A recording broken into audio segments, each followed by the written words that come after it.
कुंडली कवरधारी विठ्ठल श्री ज्ञानदेव तुकाराम पंढरीनाथ भगवान की जय। श्री गणेशाय नमः। श्री प्रभु रामचंद्राभ्यो नमः। श्री माता पिताभ्यो नमः। श्री गुरुभ्यो नमः।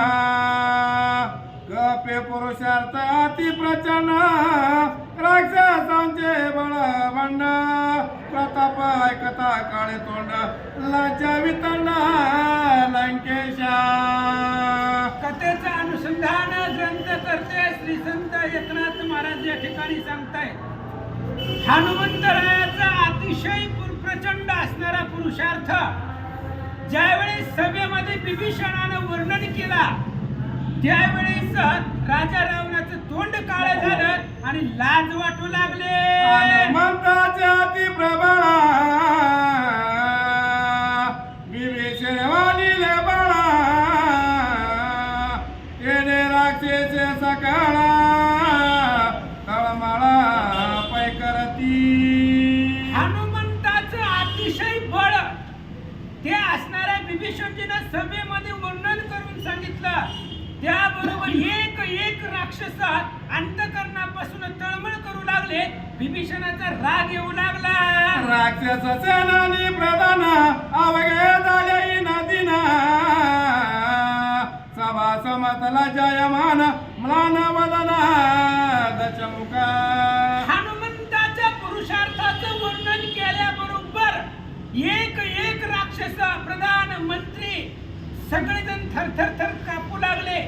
डोक्याला त्या ठिकाणी असणारी चिंता वाटू लागली आणि खाली माना घालून सगळेजण आदू वदन बसले। हे देखणी नजिता कोपे झाले कृतांता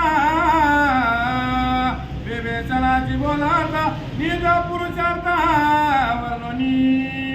इंद्रजितानं पाहिलं आणि पाहिल्याबरोबर इंद्रजितालाही भयंकर राग आला होता महाराज। पण विभीषणाच्या असणाऱ्या पुढे इंद्रजित स्वतःची बाजू मांडून विभीषणाला लक्ष करून काय बोलू लागला।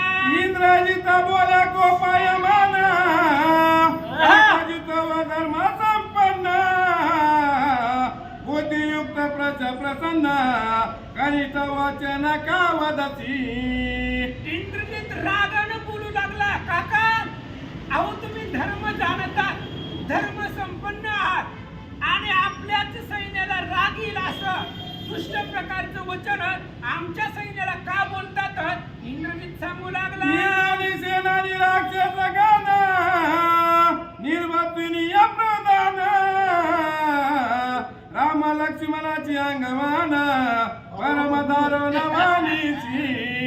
अरे बाबा एक एक राक्षसाचं एक एक सैन्याचं निंदा केली आणि त्या राम लक्ष्मणाच्या पुरुषार्थाचं वर्णन तुम्ही इथं करताय। अरे आपले असणारे राक्षस आपले सैन्य त्यांना मान सन्मान द्यायचे सोडून त्या राम लक्ष्मणाचं वर्णन तुम्ही काय करायला हो? इंद्रजित सांगू लागला। प्रज्ञा प्रज्ञा युवराजाचा महिमान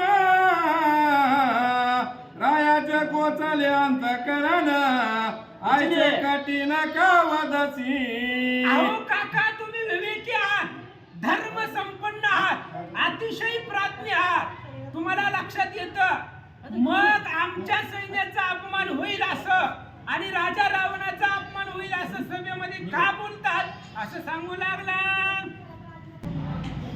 श्री गणेशाय नमः। श्री प्रभु रामचंद्राय नमः।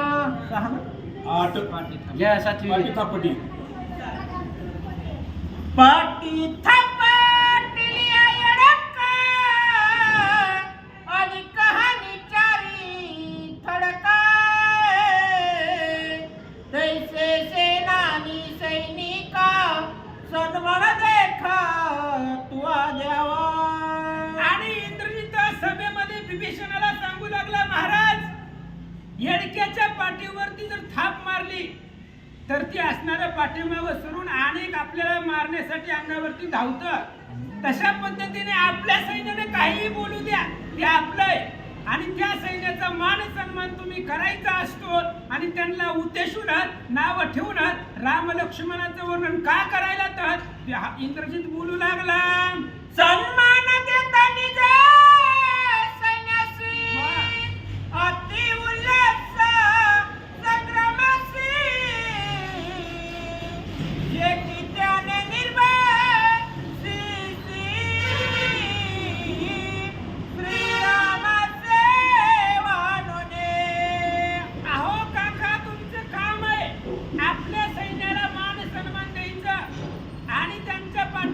शबासकीची थाप टाकायची, ही सगळं सोडून दिलं, आपल्या सैन्याची निंदा करायला आणि त्या राम लक्ष्मणाचं वर्णन तुम्ही इथं करतात.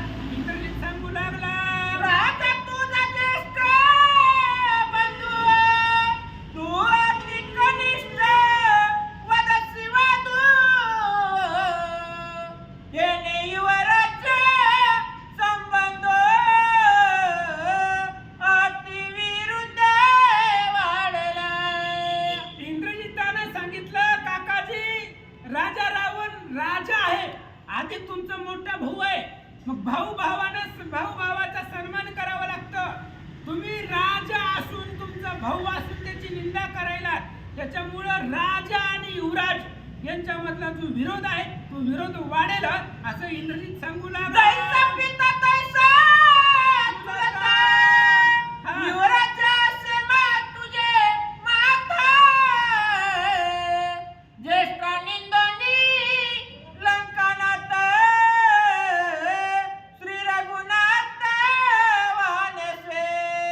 आणि त्यांनी सांगितलं, बाबा जसा बाप आहे तसा चुलता असतो. मग राजा रावण तुमचा असणारा भाऊ आहे आणि मग त्याच्यावरती असणारी जर तुम्ही असं विरोधात बोलत गेलात तर त्या ठिकाणी असणारा युवराजाचं जे काही सन्मान आहे, पद आहे,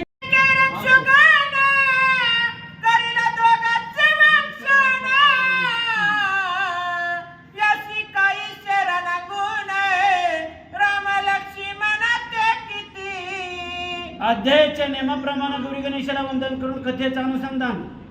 राजदरबारात स्वतःचा भाऊ राजा रावण त्याचा कमीपणा सैन्य पुढे मांडला. अहो म्हणला, अंकल आपला एक वीर असा आहे, ते राम आणि लक्ष्मण ज्या नावाचा तुम्ही बडेवर गाता त्याला गटकन निघून टाकणार एवढी पावर आपल्या सामर्थ्य सैन्यात आहे, तरी सुद्धा आपल्या सैन्याला तुच्छ का लेखता असं उद्देशून अंकलला इंद्रजित बोलू लागला.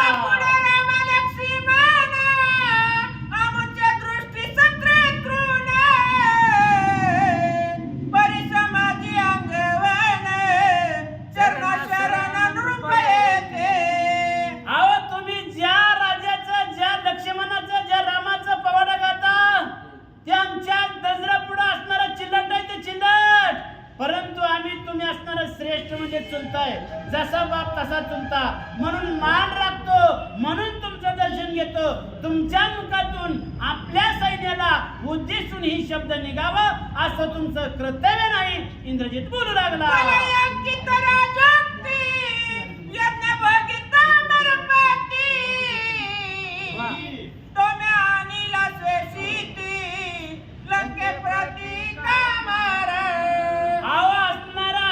सोन्यासारखा राजाचा भोग विलास भोगत असताना अहो तुम्ही फितूरून म्हणले त्या राजा रामाला त्या लंकेच्या ठिकाणी म्हणले शिवून तुम्ही आगमन करायला, काय कारण? तुम्ही फितूर झाला.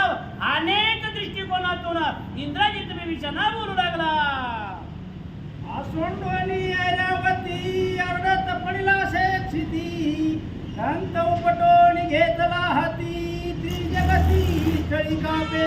अरे बाबा म्हणले माजलेला ऐरावतीचा हत्ती होता, म्हणले हत्ती, त्या हत्तीला स्पर्श करायची कोणी ताकद नव्हती आणि तसल्या हत्तीचा म्हणजे दात उपटून हातात घेतला. एवढं सामर्थ्य आपल्या राजाचं आहे आणि तुम्ही तुच्छ का लेखता, इंद्रजित बोलत आहे. माझी ऐकताची हाक सूरगण एकाएक, अवघे पळती आदुमुख, जे विकारंक अतिधीन.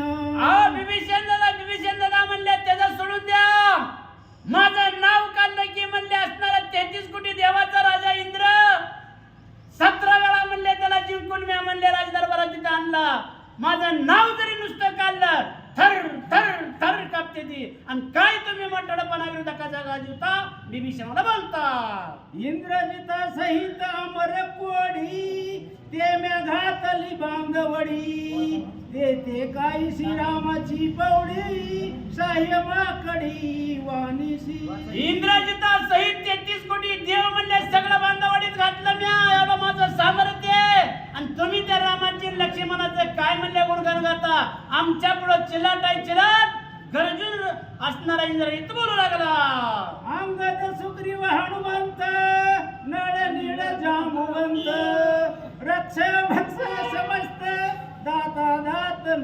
लागता अहो तुम्ही ज्या वानराची ख्याती घेता अंगद नळ नीळ जंबवंत आणि असणारा सुग्रीव ही म्हणले आपल्या राक्षसाचं खाद्य अहो पापडी भोगा केली एवढी भोगा करून टाकतील एवढी सामर्थ्य आपल्या राक्षसात आणि तुम्ही काय समजला उद्देशून इंद्रजित म्हणले विभीषणाला बोलतो मनुष्याच्या हारी वानरे तव कोशिंबिरी त्याशी काय धुंजारी क्षण माझारी मारीन राम लक्ष्मण वानर म्हणजे असणारा मनुष्य देह आहे म्हणले मनुष्य देह माणूस खाणं हे राक्षसाचं कर्तव्य आहे म्हणले आणि असणारे ती म्हणले त्यांना चुटकीशिरी म्हणले आम्ही खाऊन टाकीन आणि त्यांचा पुरुषार्थ आमच्यापाशी काही चालणार नाही असा असणार आम्ही बलाढ्य ताकदवान आहे इंद्रजित विभीषणाला बोलत आहे